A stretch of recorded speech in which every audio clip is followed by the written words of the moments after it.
Howell County history. For the greater part of the following sketch of Howell County from 1838 to 1875, the publishers are indebted to a paper prepared by Sam A. Risley for the Centennial Celebration held in West Plains in 1876, which was furnished to the West Plains Journal by R. S. Hogan and published in that paper May 26, 1904.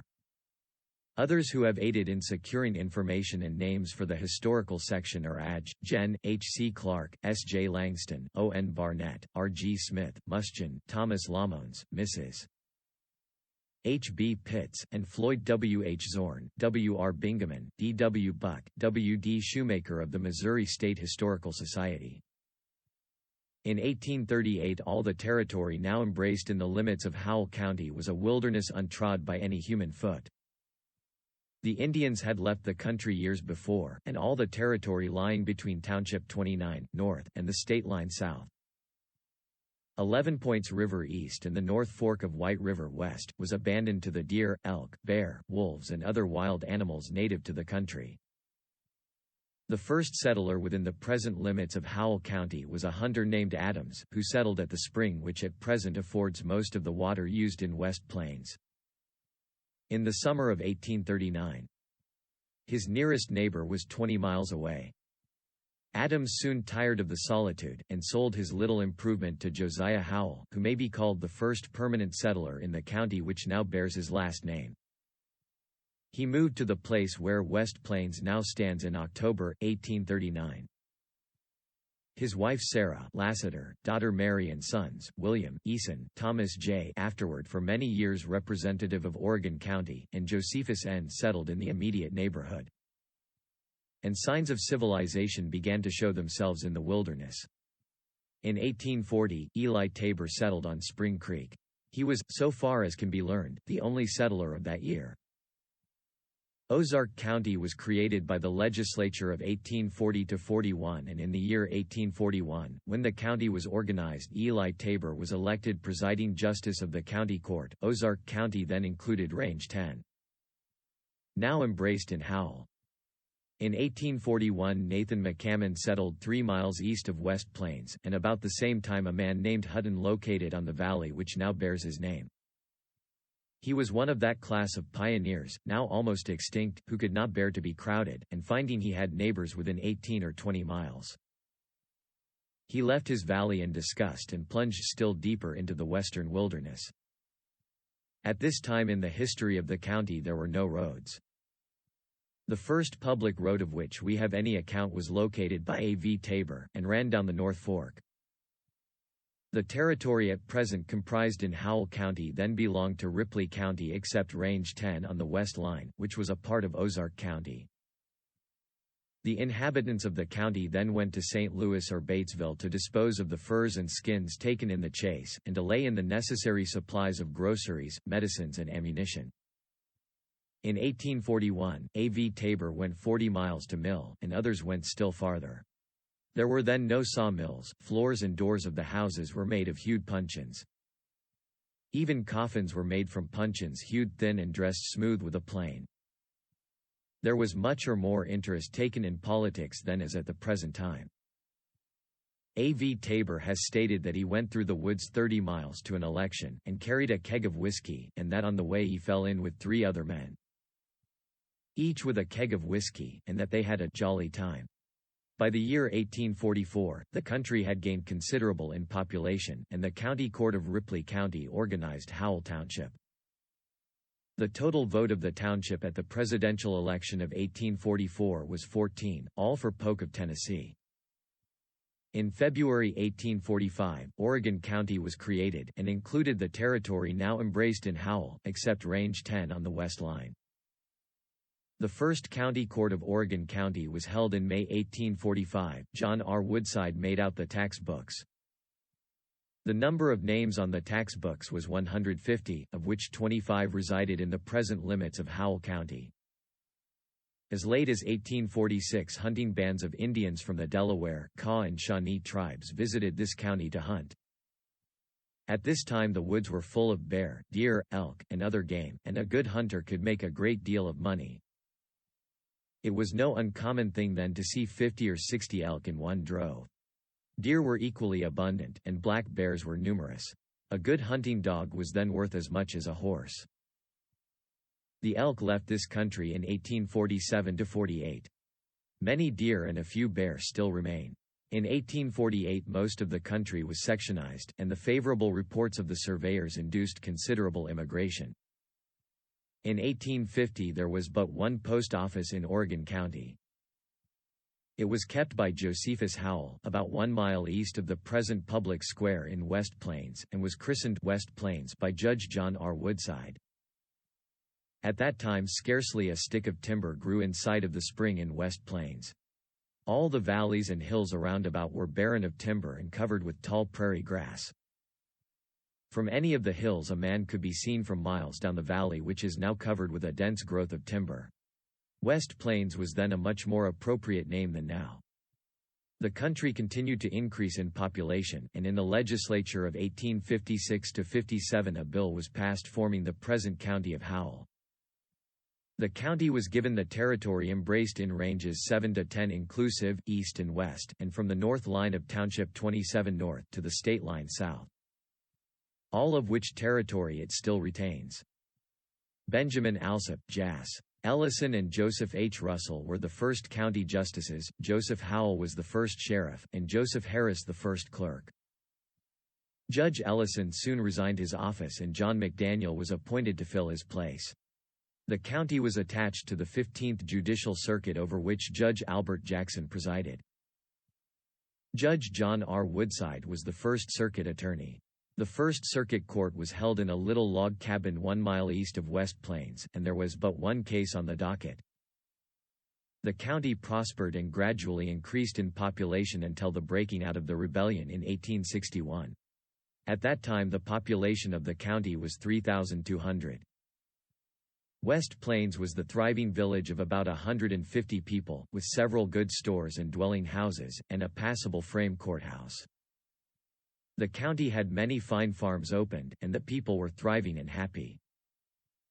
The great body of the people inclined to the south, and 3 companies of Confederate State Guards were raised in the county in the summer of 1861. They were commanded by Captains G. W. Galloway of West Plains, William Howard of South Fork and Forshee of Gunter's Valley. These 3 companies first saw service in the Battle of Wilson's Creek near Springfield, August 10, 1861, where they lost several men. When the 6 months' term of enlistment for the State Guards was up, a company was organized by Nix and Captain Howard for the regular Confederate service. This organization went south and served in the Battle of Corinth. No local organization was made for the Federal Army.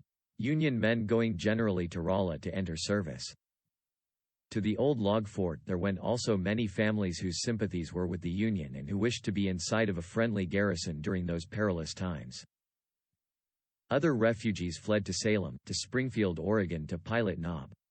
As the war advanced, nearly all of the Southern sympathizers were also forced to leave the county. They went mostly to Oregon County and to the vicinity of Batesville. Arkansas, although some moved north to be entirely out of the danger zone. The situation of the county made it a thoroughfare for all the raiding parties of both armies engaged in this section of the country, and with each succeeding march of the hostile forces through the county. The inhabitants enduring again all the horrors of civil war. Only about a dozen families remained in the country during the war. The few men who did remain were frequently obliged to lay out to hide in the woods or caves for weeks at a time to avoid being captured and killed. Numbers of old men and non-combatants were shot down at their homes by wandering bands of irresponsible murderers. In 1863 there was not a soul left in West Plains. A Mr. D. Pennington said that he was in the town in the summer of that year, and the only living thing he saw was a cat. The doors of the tenantless houses swung idly to and fro, the curtainless sash rattled in the breeze, tall weeds filled the streets, the very birds had flown from the desolate scene. And he returned home determined to leave the country. The important records of the county officers were removed from the courthouse in 1861 and hidden in a cave, where they remained until the end of the war. In February, 1862, a squad of Confederate soldiers took refuge in the small wooden courthouse in the center of the square. A company of Federal troops, coming into town from the north and ignorant of the force of the enemy, stationed a small cannon on the hill now traversed by Washington Avenue, and riddled the courthouse with solid shot and grape. The Southern troops got safely away with the exception of one man who was killed in the flight. This and one brush between bushwhackers of both sides which occurred on South Fork, near the place later known as the Hilton Farm, are the only instances known when Northern and Southern troops actually established contact in Howell County. A regiment of Federal troops under General Davidson spent some time here while on their way south, and Provost Marshal McNulty, with a considerable force, camped for several months on the line of hills in the southeast part of West Plains. The nearly uninhabited country did not seem of enough strategic importance to hold permanently, however, and the soldiers moved on, leaving only the graves of 12 were later transferred to a national cemetery. Neither side maintained a permanent post in the county during the war. In the fall of 1863, 3 or 4 guerrillas led by a man named Watson burned the town. Not a house was left standing. Toward the close of the war, raiding and guerrilla parties infested the county, and nearly every farmhouse and most of the fencing was burned. At the close of the war, the refugees from the county began slowly to return. They found only ruins where they left comfortable dwellings. Their fields were fenceless and grown up with young timber. It was a desolate outlook and would have discouraged a less resolute people. But the returning people were hardy, energetic, and determined. Many of them were veterans from one or the other army, and were not easily discouraged. They put their shoulders to the wheel with a vim, and soon were surrounded with the comforts of home. It was like settling a new country. Who is here today who can realize that 11 short years ago scarcely a dozen houses stood in Howell County? Who can realize that in the spring of 1860, only 10 years ago, the blackjack brush grew thick on the site of West Plains? In 1865, but few families returned. A few more came in 1866, but the country did not begin to settle rapidly until the spring of 1867. During that and the 3 succeeding years, almost all of the old settlers returned. Many new settlers came in 1868–69 and new farms were opened. The county was reorganized by the state government in 1866. Peter Lamones, Joseph Spears and Richard Haven were appointed county justices, W. D. Muschin, sheriff, and W. Z. Buck, clerk. The courthouse being burned, the first courts were held in a little log cabin. The records of the county, which had been preserved during the war by being hid in a cave, were kept in the clerk's office, a little 10-by-12 box shanty, which, together with all the records, was destroyed by fire in 1866. In 1868, E. F. Hines and others purchased a press and material and established a small newspaper called The Type of the Times. The venture was ill-timed and the paper survived only a few months. In 1869–70 the county received many accessions to its population, the new settlers being principally from Tennessee, Kentucky, Ohio, Indiana and Illinois.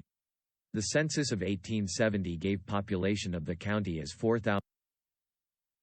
In October, 1870, B. F. Olden and Sam A. Risley established the South Missouri Journal, since changed to the West Plains Journal, the first permanent newspaper in Howell County. The unsettled condition of the county politically, which time however, the bitterness resulting from the war, happily began to wear away, and an era of peace and prosperity dawned on Howell County.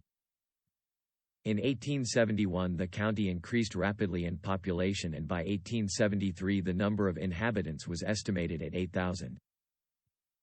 In the winter of 1873, B. F. Olden, J. H. Maxey and Sam A. Risley located a steam saw mill in the pinery on Dry Creek, in the western part of the county.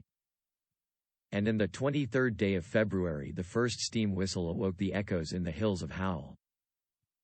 In the summer of the same year C. T. Bolin erected a steam flouring mill in West Plains. Previous to this time the people had been dependent upon water mills, located principally on the North Fork, and which, in times of Diarcuth, were very irregular.